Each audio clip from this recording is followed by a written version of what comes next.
Bismillahirrahmanirrahim. Summa amma ba'd. Alhamdulillah, puji syukur kita haturkan kehadirat Allah Subhanahu wa taala. Di kesempatan pagi hari ini kembali kita melanjutkan kajian rutin dengan membaca buku fikih bermadhab, dan insyaallah yang akan kita baca adalah masih berkaitan dengan fikih ikhtilaf. Poin yang kelima, bahwa perbedaan pendapat atau adanya ikhtilaf bukanlah dalil. Bagi pemirsa ANB Channel maupun Niaga TV dimanapun Anda berada, yang sudah memiliki bukunya silahkan dibuka di halaman 176. Perbedaan pendapat bukanlah dalil. Kita fokus di lingkup ikhtilaf ijtihadiyah. Kita fokus di lingkup ikhtilaf ijtihadiyah, yaitu ikhtilaf yang muncul berdasarkan ijtihad. Apakah ikhtilaf ijtihadiyah bisa dijadikan sebagai dalil?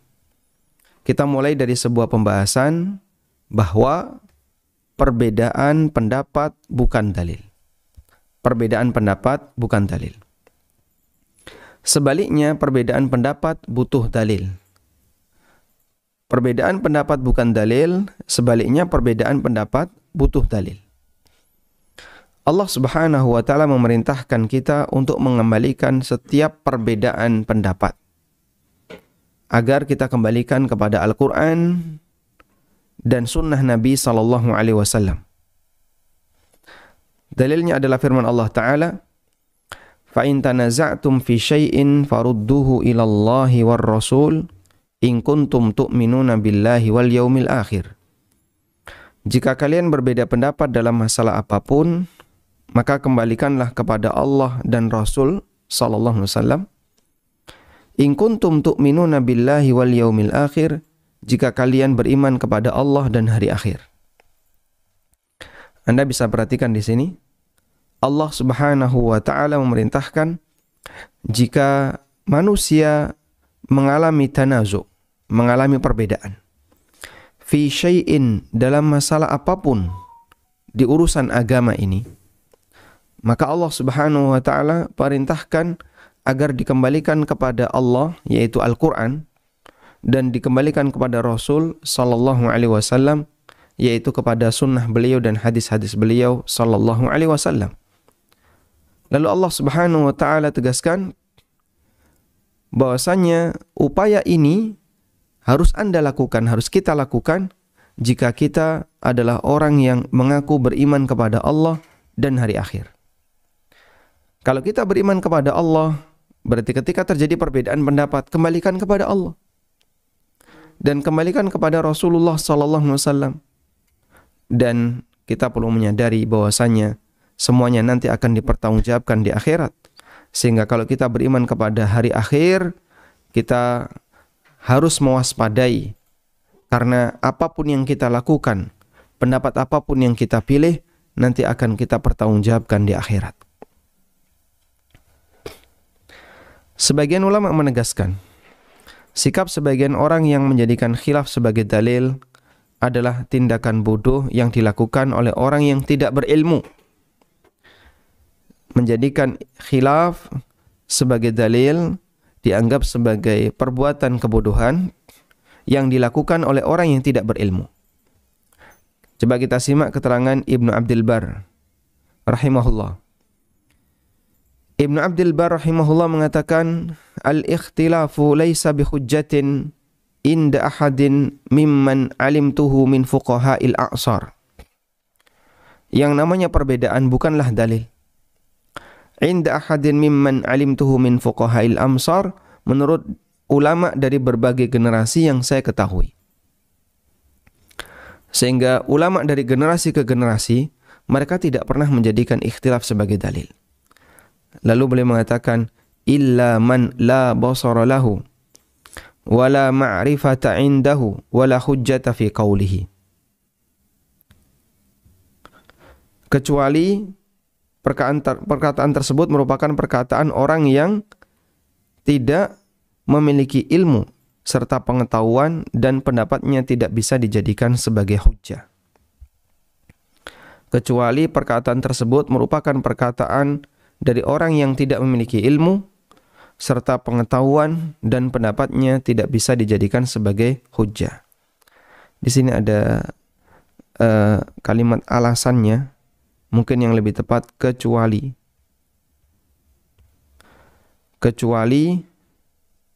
orang yang perkataannya tidak didasari dengan ilmu, la basara wala ma'rifata, dan tidak punya pengetahuan, wala hujjata fi qawlihi, dan pendapatnya tidak dianggap.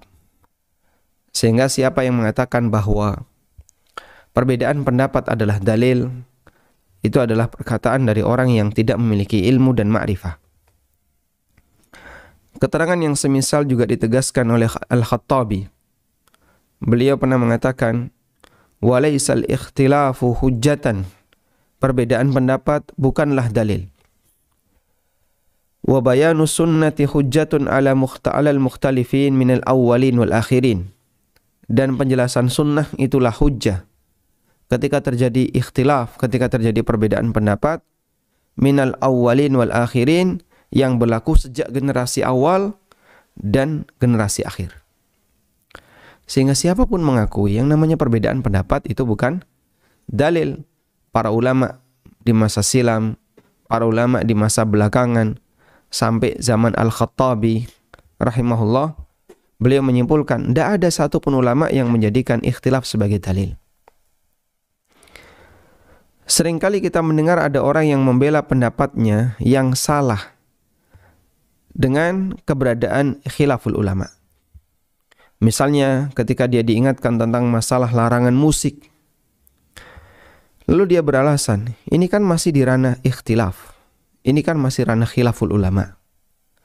Sehingga dia membela apa yang dia ambil dengan pembelaan bahwasanya ini masih di ranah ikhtilaf.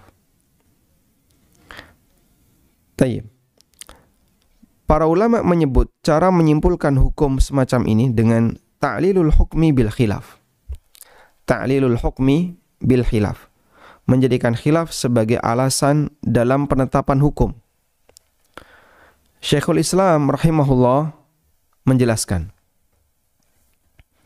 ta'lilul ahkami bil khilaf illatun batilatun fil amri nafsi. Menjadikan khilaf sebagai alasan dalam menetapkan hukum merupakan alasan yang batil dari awal. Fil amri nafsi, merupakan alasan yang batil dari awal. Fa innal khilafa laysa minas sifatil lati yu'alliku syari'u biha al-ahkama fil amri nafsihi. Karena adanya khilaf bukanlah entitas yang Allah jadikan sebagai latar belakang yang bisa mempengaruhi hukum dari awal. Fa inna dzalika wasfun hadits ba'dan Nabi sallallahu alaihi wasallam. Dan khilaf itu merupakan kejadian yang baru yang muncul setelah wafatnya Nabi sallallahu alaihi wasallam. Walakin yaslukuhu man lam yakun aliman bil adillati syar'iyyah. Namun metode ini biasanya digunakan oleh orang yang tidak memiliki pengetahuan tentang dalil-dalil syar'i. Sehingga dia menjadikan ikhtilaf sebagai dalil karena dia tidak tahu dan tidak punya hujjah yang kuat untuk membela pendapatnya. Dan seringkali kita mendengar kalimat tadi ya, pada saat ada orang yang diingatkan, ini tidak boleh, ini haram, ini kan masih di ranah ikhtilaf. Ya, kalimat ini tidak dibenarkan. Betul bahwasanya diskusi dengan mengangkat adanya perbedaan itu hukumnya boleh. Sehingga misalnya ketika ada orang yang diingatkan praktek seperti ini tidak diperbolehkan, lalu dia mengatakan, saya punya alasan yang lain bahwasanya praktek ini boleh. Nah itu silahkan. Baik, lalu apa alasanmu? Kemudian dia sampaikan, alasan saya, kenapa praktek ini boleh? Saya punya alasan 1, 2, 3. Sampaikan alasannya. Sehingga ketika saling menyampaikan alasan, di situ terjadi adu pendapat. Dan Allah Subhanahu wa taala dan dalam Islam tidak dilarang orang berdiskusi, orang berdialog dalam rangka untuk mencari kebenaran. Sehingga terjadi adu pendapat. Yang satu berpendapat A, yang satu berpendapat B. Kemudian masing-masing saling mengutarakan pendapatnya dan menyampaikan alasannya. Maka manusia terbaik adalah alladzina yastami'una al-qawla fayattabi'una ahsana. Manusia yang terbaik adalah orang yang yastami'una al-qawla. Dia mendengarkan pendapat, kemudian dia mengikuti yang terbaik. Baik. Sehingga sekali lagi bahwasanya menjadikan khilaf sebagai dalil merupakan pelanggaran yang terjadi di masyarakat, dan ini adalah alasan yang tidak bisa dibenarkan. Yang lebih tepat, ketika Anda punya pendapat yang berbeda, maka bukan ikhtilafnya yang diangkat, tapi Anda sampaikan alasan Anda kenapa pakai pendapat itu. Sehingga si A berpendapat A, dia kan punya alasan. Si B berpendapat B, dia punya alasan. Nah, saat A misalnya menasihati B, B perbuatan kamu itu keliru. Maka B mengangkat alasannya. Saya punya alasan yang membenarkan perbuatan saya. Saya punya alasan yang membenarkan perbuatan saya. Apa alasanmu? 1, 2, 3. Dan hal semacam ini ma'ruf di masa salaf. Para sahabat melakukan seperti itu, demikian pula para ulama di masa setelahnya juga melakukan seperti itu. Sehingga seringkali dalam beberapa riwayat kita jumpai mereka mengatakan fil mas'alati indi dalil. Saya punya dalil dalam masalah ini. Saya punya alasan dalam masalah ini. Itu cukup sering terjadi di kalangan para ulama. Coba kita lihat misalnya salah satunya adalah hadis tentang masalah ruqyah.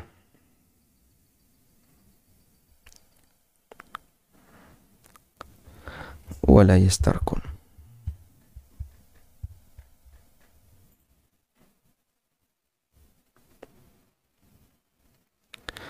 Ada sebuah hadis tentang masalah minta ruqyah yang hadisnya cukup panjang.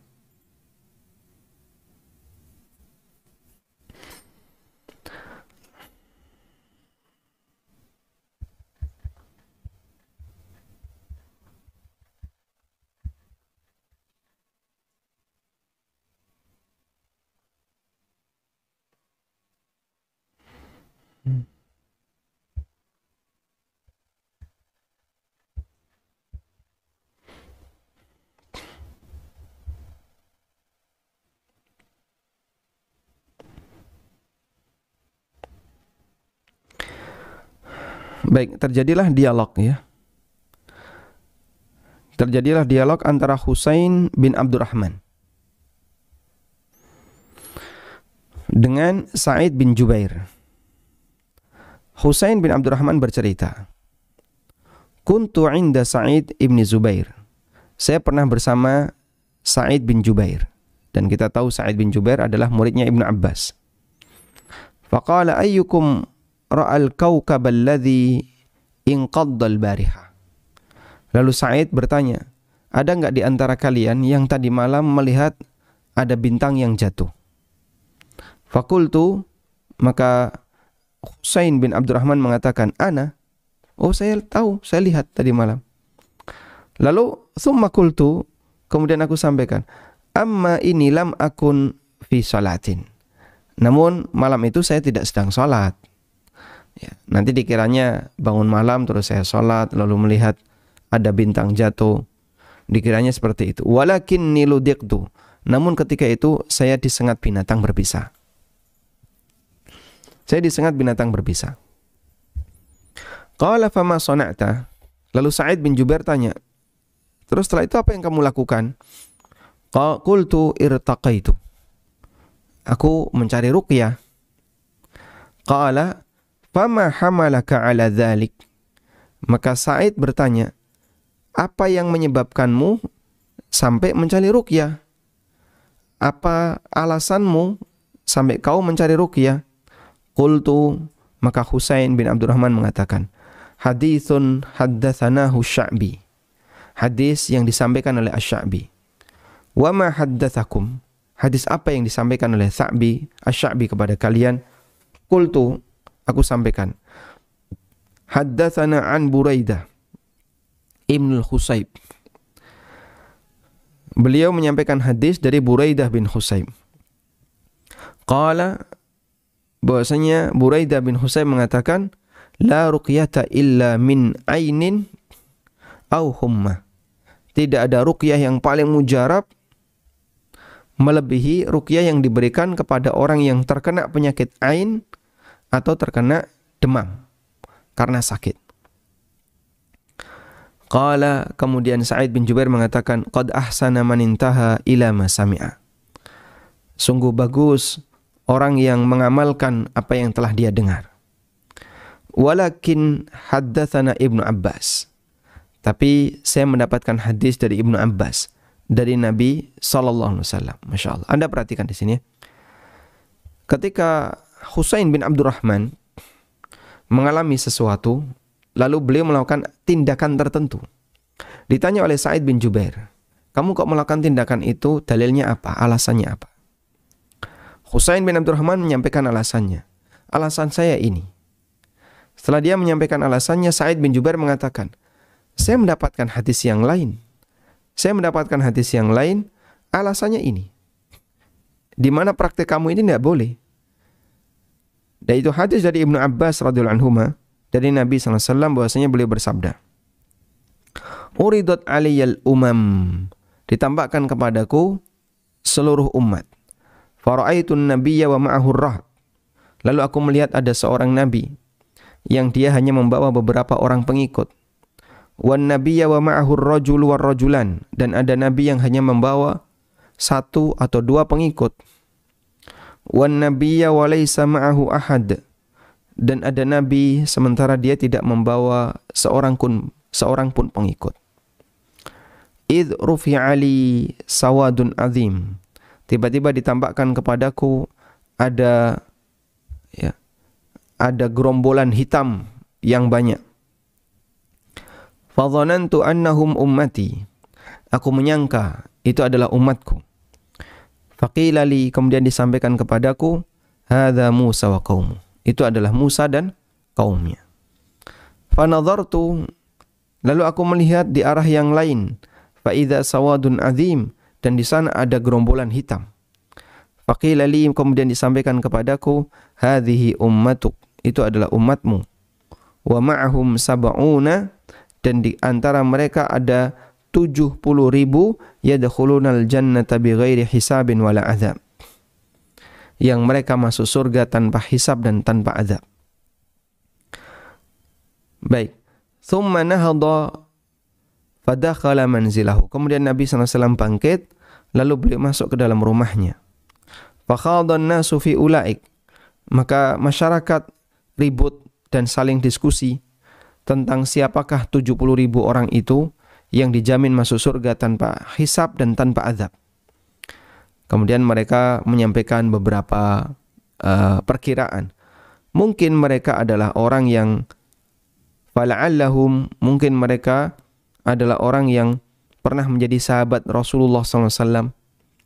Ada yang mengatakan mungkin mereka adalah orang yang dilahirkan dalam Islam sehingga tidak pernah berbuat syirik sama sekali.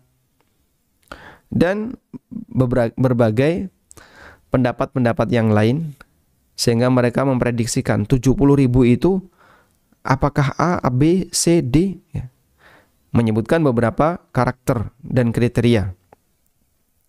Fakharaja alaihim Rasulullah SAW, kemudian Nabi SAW keluar, fa akhbaruhu, lalu mereka pun menyampaikan kepada Nabi SAW, ya Rasulullah, tadi kami diskusi, ingin cari tahu siapakah 70.000 orang itu. Faqala, kemudian Nabi SAW bersabda, humul ladzina la yastarkun. 70.000 orang itu adalah mereka yang tidak minta diruqyah. Wala yaktawun, dan tidak menggunakan pengobatan dengan metode kai, yaitu besi yang dipanaskan kemudian ditempelkan ke bagian yang luka. Wala yatatayyarun, dan mereka tidak memiliki akidah tiarah. Wa ala rabbihim yatawakkalun, dan mereka selalu bertawakal kepada Rabb mereka. Baik. Nah, di sini Sa'id bin Jubair berdiskusi dengan Husain bin Abdurrahman dan beliau menggunakan kalimat humul ladzina la yastarqun sebagai dalil bahwasanya praktek Husain tidak benar. Namun Husain membela diri di mana beliau beralasan bahwa apa yang beliau lakukan itu sejalan dengan hadis dari Buraidah bin Husayb bahwa ruqyah itu mujarab jika diberikan kepada orang yang terkena ain dan mengalami demam. Karena sakit, disengat binatang sehingga nggak bisa tidur, maka mujarab dengan cara diobati pakai ruqyah. Baik, kepentingan kita dari hadis ini adalah bagaimana praktek yang dilakukan oleh para ulama salaf di zaman tabi'in. Ketika mereka menghadapi satu masalah tertentu, ada perbedaan pendapat, mereka diskusikan. Saya berpendapat A, alasan saya seperti ini. Saya berpendapat B, alasan saya seperti ini. Sehingga bukan mengangkat ranah khilaf yang dijadikan sebagai dalil, tapi yang dijadikan sebagai dalil adalah alasan yang melatar belakangi kenapa dia mengambil pendapat itu. Itu yang paling penting. Karena itu khilaf sekali lagi bukan dalil, tapi justru sebaliknya khilaf butuh dalil. Apa dalil kalau khilaf butuh dalil? Dalilnya adalah firman Allah Subhanahu wa taala, "Fa in tanaza'tum fi syai'in farudduhu ila Allahi war Rasul." Kalau kalian berbeda pendapat dalam masalah apapun dalam urusan agama ini, maka kembalikanlah kepada Allah dan Rasul, in kuntum tu'minuna billahi wal yaumil akhir, jika kita beriman kepada Allah dan hari akhir. Wallahu a'lam. Selanjutnya, lalu bagaimana dengan realita di kitab-kitabnya para ulama, di mana para ulama banyak menyebutkan khilaf dalam buku-buku mereka? Maka saya sebutkan yang keenam di sini, catatan yang keenam, menyebutkan adanya khilaf tidak sama dengan menggunakan khilaf sebagai dalil.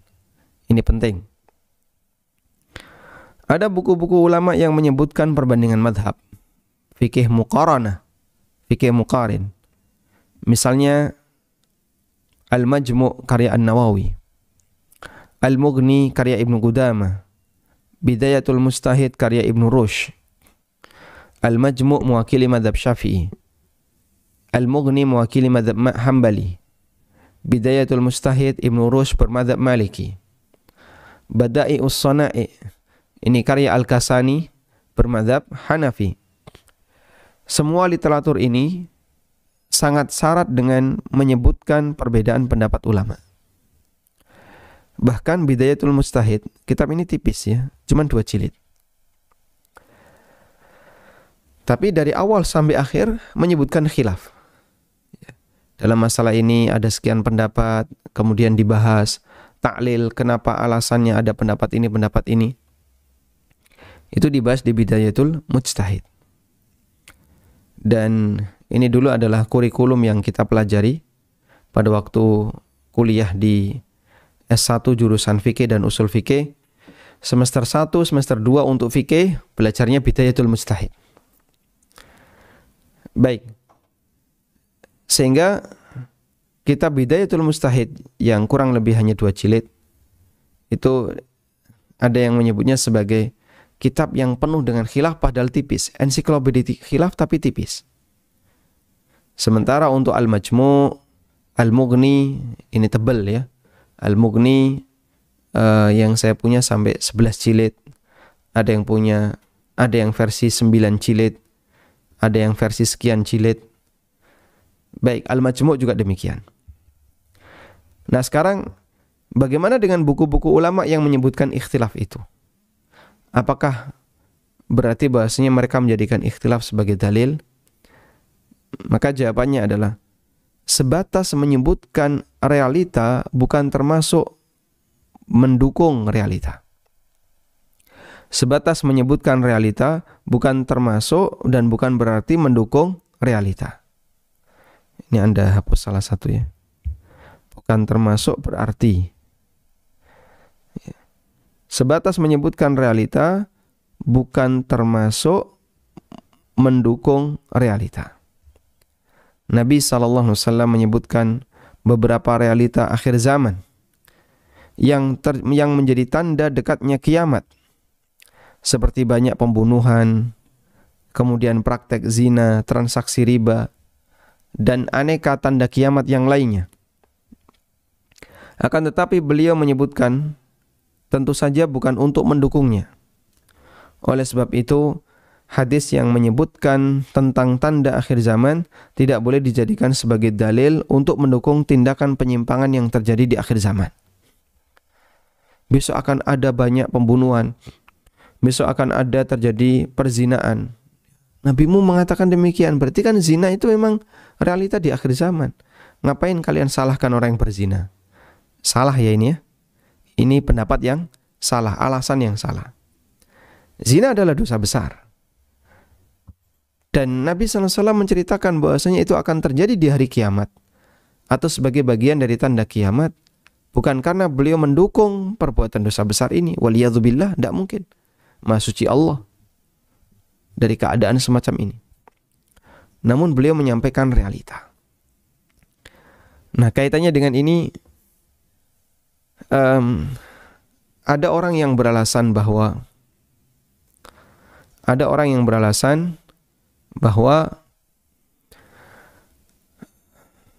praktek riba di akhir zaman itu ditoleransi dengan alasan sebuah hadis di mana Nabi SAW pernah mengatakan akan datang satu zaman di mana riba itu tersebar di mana-mana. Man lam yusibhu asabathu baruhu. Siapa yang tidak mengalami dan terkena riba, nanti dia pasti akan terkena debunya riba. Lalu dia beralasan, siapapun di akhir zaman pasti akan terkena debunya riba. Sehingga nggak mungkin kan dihindari, maka biarkan saja masyarakat itu melakukan praktek riba. Maka kita sampaikan, Nabi SAW dalam hal ini menceritakan realita di akhir zaman, bukan memberikan dukungan. Sehingga bagian dari tanda kiamat, riba tersebar di mana-mana, sampai pun orang yang sudah berusaha untuk menghindar tetap terkena debunya. Itu beliau berbicara realita. Dan realita ini, dan beliau sampaikan ini bukan dalam rangka untuk membela keadaan. Namun kalaupun terjadi, maka setiap muslim punya kewajiban untuk berusaha menghindar semampunya. Meskipun terkadang-kadang dia masih tersandung, dia masih nyangkut, sehingga ada riba 1, 2, 3 dalam beberapa transaksi yang dia lakukan. Baik, sehingga sebatas menyebutkan, tidak termasuk mendukung. Demikian pula ketika ulama menyebutkan perbedaan pendapat dalam karya mereka ataupun ceramah mereka, hal itu tidaklah menunjukkan bahwasanya mereka hendak menjadikan khilaf itu sebagai dalil. Lalu tujuan mereka menyebutkan perbedaan pendapat adalah karena dua hal. Yang pertama, untuk memastikan bahwa dalam masalah tersebut belum terjadi ijma', kesepakatan ulama. Baik, dan ini penting ya, karena tidak boleh menyalahi ijma'. Dan kita perlu tahu di titik mana saja dalam masalah agama yang di situ sudah terjadi ijma'. Kemudian alasan yang kedua adalah untuk mengenali pendapat yang lain beserta alasannya. Untuk mengenali pendapat yang lain beserta alasannya, sehingga bisa dijadikan dan bisa dilakukan tarjih dalam rangka menentukan mana pendapat yang lebih mendekati kebenaran. Allah menyebutkan salah satu sifat orang yang terpuji di surat Az-Zumar. Fabashshir ibad. Berikanlah kabar gembira bagi para hamba yang saleh. Alladzina yastami'una al-qawla fayattabi'una ahsana. Yaitu hamba yang mendengarkan perkataan lalu dia mengikuti apa yang paling baik di antaranya. Ulaikal ladzina hadahumullah. Mereka itulah orang yang mendapatkan petunjuk dari Allah. Wa ulaika hum ulul albab. Dan merekalah orang-orang yang memiliki akal. At-Tabari menjelaskan ayat ini. Fabashshir ya Muhammad. Berikanlah kabar gembira wahai Muhammad para hambaku alladzina yastami'una al-qawla minal qailin, yang mendengarkan keterangan dari orang-orang yang berbicara, fayattabi'una arsyadahu ahdah, lalu dia mau untuk mengikuti yang paling benar dan yang paling sesuai ajaran Allah, adallahu ala tauhidillah, yang paling sesuai dengan ajaran mentauhidkan Allah, mengamalkan ketaatan kepadanya, dan dia sanggup untuk meninggalkan pendapat yang lain, alladzi la yadullu ala rasyad, yang tidak sejalan dengan garis lurus dan tidak mengarahkan manusia untuk mendapatkan jalan yang lurus. Ini keterangan At-Tabari. Salah satu karakter ulul albab yang dipuji dalam Al-Quran adalah mau mendengarkan pendapat. Dia mendengarkan berbagai pendapat, menyimak khilaf di tengah masyarakat dalam masalah agama, lalu dia berusaha untuk memilih mana di antara pendapat ini yang paling mendekati kebenaran. Penting bagi kita untuk memahami prinsip ini ya. Karena itu salah satu di antara ciri ulul albab. Biarkan orang bicara, dengerin mereka. Sudah? Selanjutnya silahkan Anda pelajari alasannya, lalu pilih dari sekian pendapat ini mana yang paling mendekati dalil, mana yang paling mendekati kebenaran. Itulah ulul albab yang sejati. Wallahu ta'ala alam. Demikian yang bisa kita sampaikan, semoga bermanfaat. Dan insyaallah di pertemuan berikutnya kita akan mempelajari apa yang harus kita lakukan ketika melihat ada orang yang berbeda dengan pendapat kita. Dan prinsip yang kami sebutkan adalah tidak ada pengingkaran dalam masalah khilaf. Wallahu a'lam. Wa sallallahu ala nabiyyina Muhammadin wa ala alihi wa sahbihi wa sallam.